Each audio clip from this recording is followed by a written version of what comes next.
Bom dia, meus irmãos, a todos que nos acompanham, que nos assistem. Nós vamos dar início ao nosso culto. É o culto de fim de ano, né? Estamos no último domingo do ano e nós vamos dar início agora, através de uma música suave, uma música de gratidão. Nós tivemos um ano bastante difícil, um ano atípico, diríamos assim, em que a pandemia assustou e prejudicou muita gente.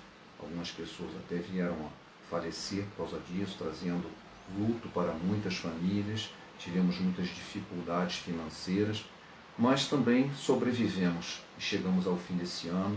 Com certeza teremos muito a agradecer também. E nesse ano que se passou, nós com certeza temos o que pensar, como Deus agiu em nossa vida, como foi o nosso relacionamento com Deus e como isso pode refletir no ano que vai começar. Pensando nisso, que vamos ter este culto, um culto de gratidão, um culto de adoração, um culto que, como sempre, buscamos a vontade de Deus para nossas vidas e buscamos também ter comunhão com esse Deus tão maravilhoso que nos tem sustentado e trazido até aqui. Pois bem, eu convido os irmãos, aqueles que nos acompanham e que ainda vão ver, os que estão acompanhando agora e também aqueles que ainda irão acompanhar depois, a abrirem suas Bíblias em Provérbios, no capítulo 16. Nós vamos ler 3 versículos, Provérbios 16, de 1 a 3.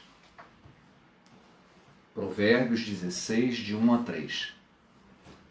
A palavra de Deus nos diz o seguinte: o coração do homem pode fazer planos, mas a resposta certa dos lábios vem do Senhor. Todos os caminhos do homem são puros aos seus olhos, mas o Senhor pesa o espírito. Confia ao Senhor as tuas obras, e os teus desígnios serão estabelecidos. O Senhor possa abençoar essa palavra no nosso coração. Amém?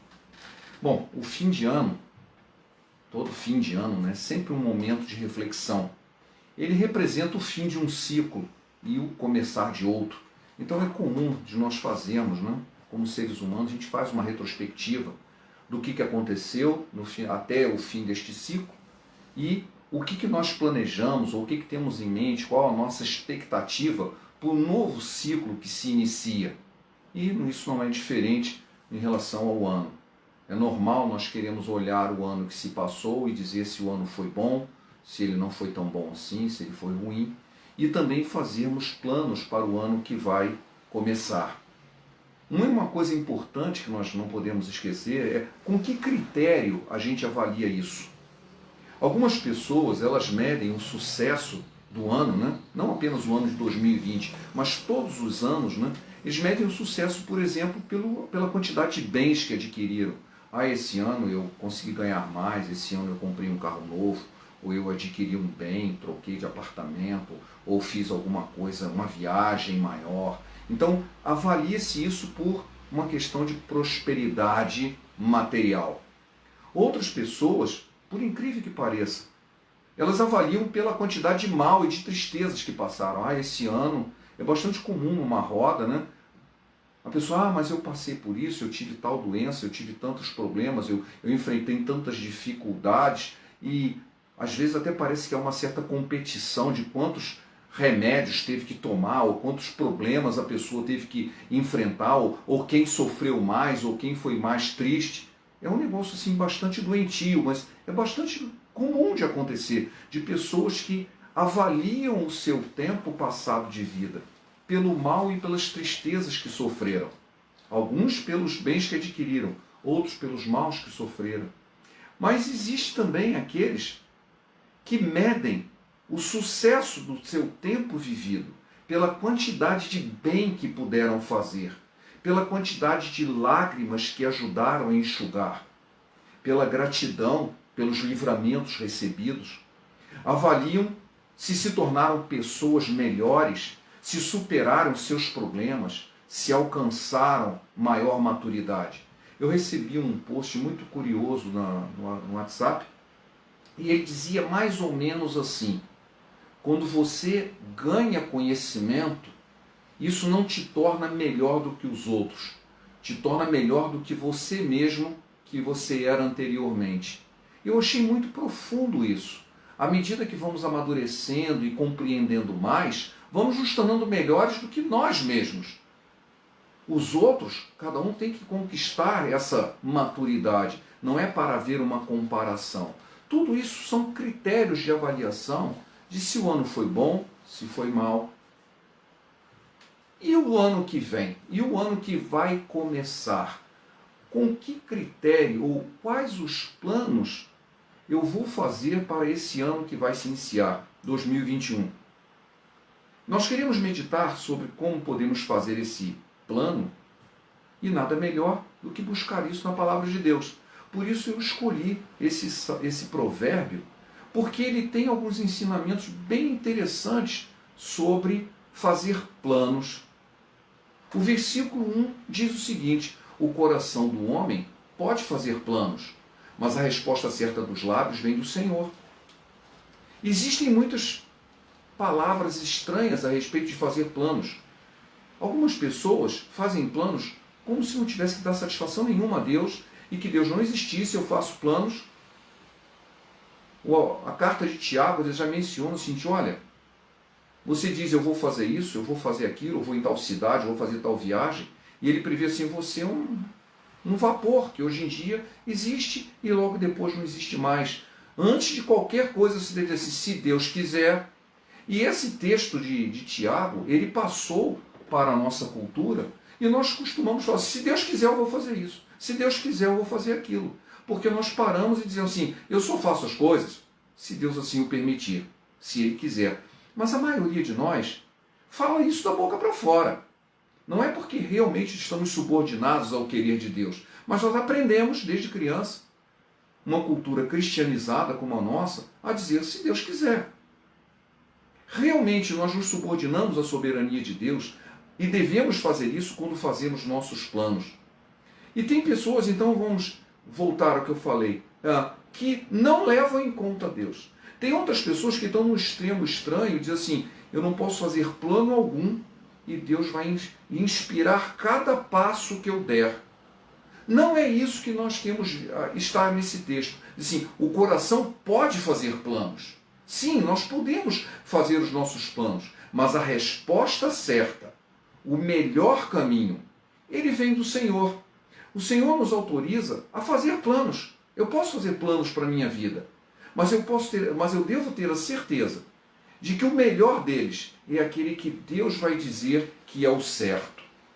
Existe uma música bastante famosa e outras correlatas que diz que os sonhos de Deus não podem morrer. Então, se Deus não vai deixar morrer os seus sonhos, Ele vai revivificar os seus sonhos. Então, essa música ressoa na cabeça e outras músicas que falam que os seus sonhos, e dá a impressão de que é o meu sonho, mas a própria música diz, os sonhos de Deus não podem morrer.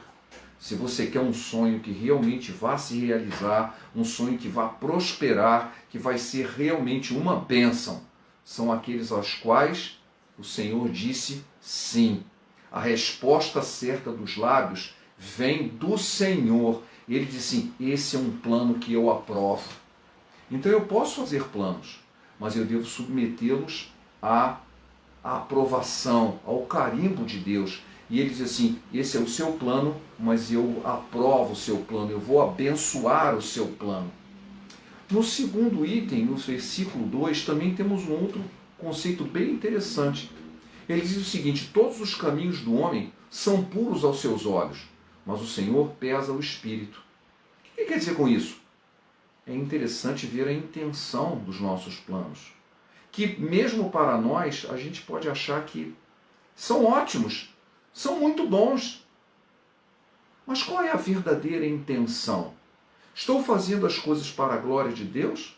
Ou para a minha própria satisfação pessoal? Para a minha própria glória?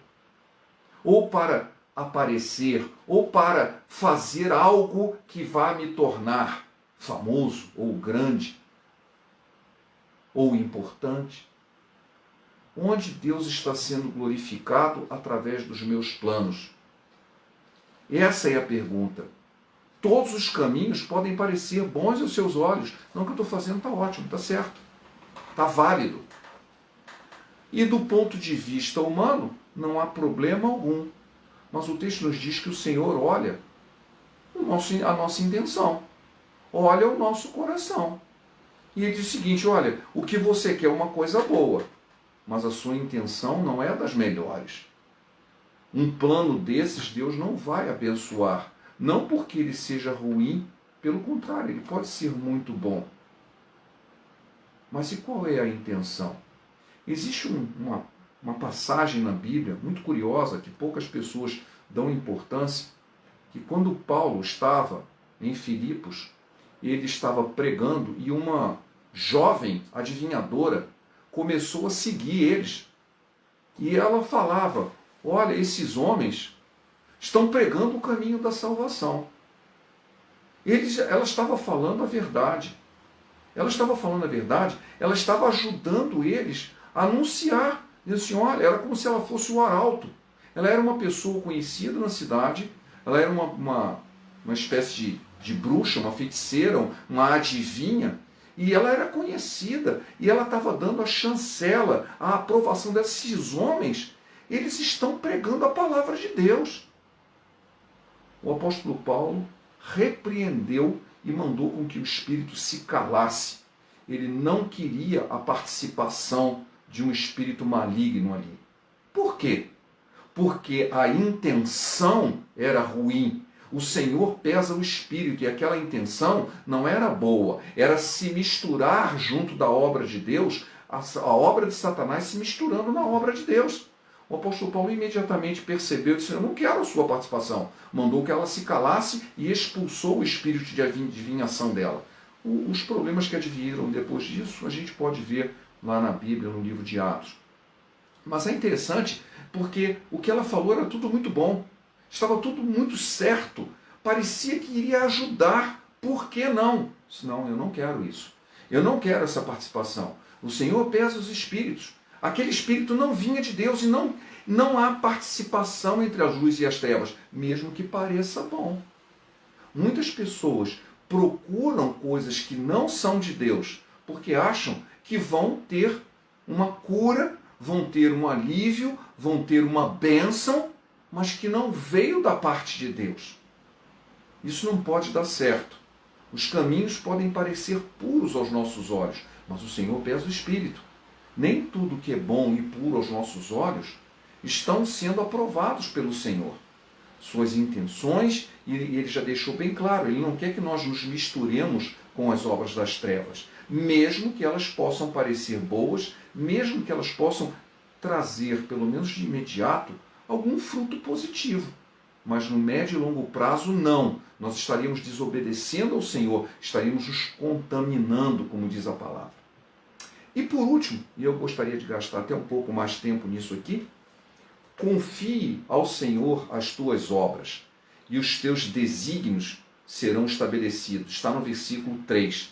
Na NVI, na Nova Versão Internacional, o texto é um pouquinho diferente. Diz assim: consagre ao Senhor tudo o que você faz, e os seus planos serão bem-sucedidos. Porque a palavra desígnio, na verdade, é algo de mais longo prazo. Ela se refere a um sonho, a um desejo, a uma intenção, a uma vontade, não de agora, mas algo à frente, algo que está à frente, algo futuro, um plano maior, uma finalidade mais adiante. Esse é um desígnio. E ele diz o seguinte: se eu confiar a Deus as minhas obras, os meus desígnios serão estabelecidos. Isso é interessante porque não basta só colocar o alvo lá na frente, mas como eu vou chegar lá. E isso é muito importante porque nós vivemos numa sociedade em que os fins justificam os meios. Então eu tenho um bom fim e eu acho que isso, o fato de eu ter um bom fim, um bom desígnio, um bom plano, eu posso fazer o que eu quiser para alcançá-lo. Não é verdade.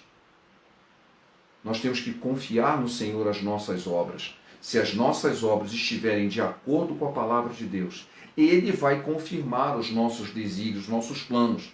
Não basta ter um bom plano, um plano bom, se eu fizer do jeito errado. Eu já tenho visto muitas pessoas que acham que você pode pregar a verdade falando mentira, por exemplo, contando coisas que não são fato. Ah, mas eu vou falar isso para a glória de Deus. Errado. Deus não precisa de que você minta por Ele. Ele não precisa disso. Nós não podemos usar ferramentas erradas que Deus não aprova, e usando como argumento de que a finalidade, os nossos planos são bons. Os fins não justificam os meios. Os meios também têm que ser santos, os meios também têm que ser aprovados. E o que o texto está dizendo é exatamente isso. Confie as suas obras e os seus desígnios serão estabelecidos. Eu vou fazer do jeito certo para alcançar a meta certa. Essa é que a palavra de Deus está nos dizendo. Eu gosto muito do Salmo 37, e principalmente nos versículos de 3 a 5, eu vou ler agora, diz assim: confia no Senhor e faze o bem. Habitarás na terra e verdadeiramente serás alimentado. Deleita-te também no Senhor, e Ele te concederá o que deseja o teu coração. Entrega o teu caminho ao Senhor, confia nele, e Ele tudo fará. Essa palavra é muito fortalecedora, ela nos energiza. Confia o teu caminho ao Senhor. Entrega a Ele e Ele tudo fará. O Senhor fará com que esse caminho prospere, porque nós entregamos o nosso caminho a Ele. Essa frase, deleita-te no Senhor e Ele concederá o que deseja o teu coração, é porque se você tem prazer na lei do Senhor, se você tem prazer nas coisas de Deus, o que o seu coração deseja está sendo aprovado por Deus. E, portanto, Ele vai realizar. Então, há uma solução de compromisso. Aquela história da tesoura, 2 lâminas para cortar o papel. Por que Deus vai satisfazer os desejos do meu coração? Porque esses desejos estão de acordo com a vontade dEle. Porque eu me deleito no Senhor. Então, se eu me deleito no Senhor, aquilo que o meu coração deseja também o agrada. E Ele promete, eu vou conceder esse desejo, porque você se deleita em mim. Confia no Senhor. Faze o bem. Por que isso? Porque muitas vezes nós somos desafiados a não fazer o bem, a retribuir o mal com o mal. E a Bíblia diz que nós temos que retribuir o mal com o bem, para não nos deixarmos contaminar pelo mal. Confia no Senhor e faz o bem. Eu faço o bem porque confio no Senhor. E com isso eu vou poder habitar na terra e serei realmente, verdadeiramente alimentado, porque eu serei alimentado pela palavra do Senhor, pela presença dEle na minha vida. E assim eu posso fazer planos. Eu vou fazer planos das quais eu sei que Deus vai se agradar e pela sua própria promessa Ele vai conceder e vai fortalecer, Ele vai estabelecer os desígnios que eu propus no meu coração, porque estão de acordo com a vontade dEle. E aí sim, são sonhos dEle. Eram meus sonhos, mas passaram a ser sonhos de Deus, porque estão de acordo com a sua vontade. E Ele vai conceder o que desejam o nosso coração. Então eu desafio a todos que nesse ano possamos fazer planos, colocando-os diante de Deus, para que Ele os aprove, para que Ele pese as nossas intenções, para que Ele veja que nós vamos fazer do jeito certo. E então Ele vai estabelecer e vai fortalecer e vai realizar esses sonhos. Para terminar, eu gostaria de encerrar com a palavra maravilhosa de Efésios 3:20. Ora, aquele que é poderoso para fazer infinitamente mais do que tudo quanto pedimos ou pensamos, conforme o seu poder que opera em nós. A Ele seja glória na Igreja em Cristo Jesus, por todas as gerações, para todo sempre. Amém. Vamos orar? Te louvamos, nosso Pai, pela palavra que meditamos agora, na certeza de que Tu és capaz de fazer infinitamente mais do que tudo que pedimos e pensamos. Queremos colocar a nossa mente sujeita a Ti. Queremos colocar os nossos planos sujeitos a Ti. Queremos fazer as nossas obras para que Te agradem, na certeza que Tu estarás conosco e que nos abençoará em todo o processo, em todo o caminho até o fim, porque o fazemos em nome de Jesus. Amém. Vamos ter uma música para encerrar o culto, que eu recebi de um irmão querido da igreja, e essa música fala muito ao meu coração, porque ela fala sobre Maranata, o desejo de vir, que Jesus venha. Durante o ano, na pandemia, eu conversei com muitos irmãos que estavam bastante amedrontados, achando que a pandemia fosse um sinal da volta de Jesus. Eu não sei se é um sinal da volta de Jesus, mas eu disse para eles o seguinte: e se for, nós como igreja não deveríamos desejar que Jesus volte, então nós deveríamos nos alegrar.